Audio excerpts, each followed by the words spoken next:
नमस्कार, मी हवामान अभ्यासक अनिल राज मुलगे, राहणार मुलगेमळा, बार्शी, जिल्हा सोलापूर.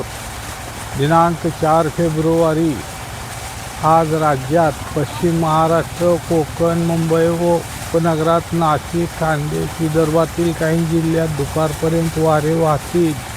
तसेच आज राज्यात खान्देश, मुंबई व उपनगरात, कोकणात, पश्चिम महाराष्ट्र, मराठवाडा व विदर्भातील बुलढाणा, अकोला, अमरावती, वर्धा, नागपूर, भंडारा, गोंदिया या दिलेल्या जिल्ह्यात किंवा दिलेल्या विभागात हवामान ढगाळ व सूर्यप्रकाश असे राहील.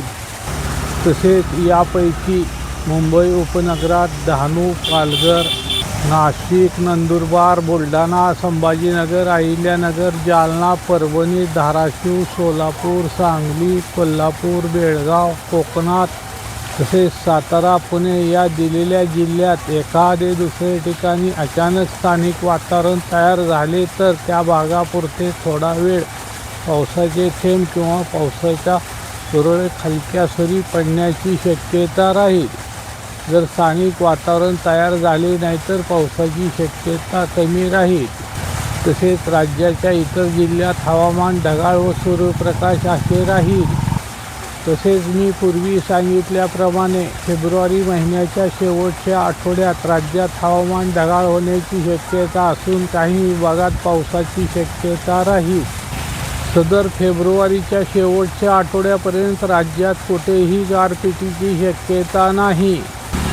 सदर अंदाज हा दूरचा असल्यामुळे पावसाबद्दल पुढे मी आपणाला माहिती देईन, कारण वातावरणात सतत बदल होत असतो. तसेच उद्या पण राज्यात हवामान ढगाळ व सूर्यप्रकाश असे राहण्याची शक्यता आहे. त्यानंतर राज्यात अधूनमधून पुढील 5 ते 6 दिवस काही विभागातच हवामान ढगाळ व सूर्यप्रकाश असे राहण्याची शक्यता राहील. सदर माझा हा व्हिडिओ आवडल्यास त्यास लाईक करा, सबस्क्राईब करा व शेअर करा. धन्यवाद.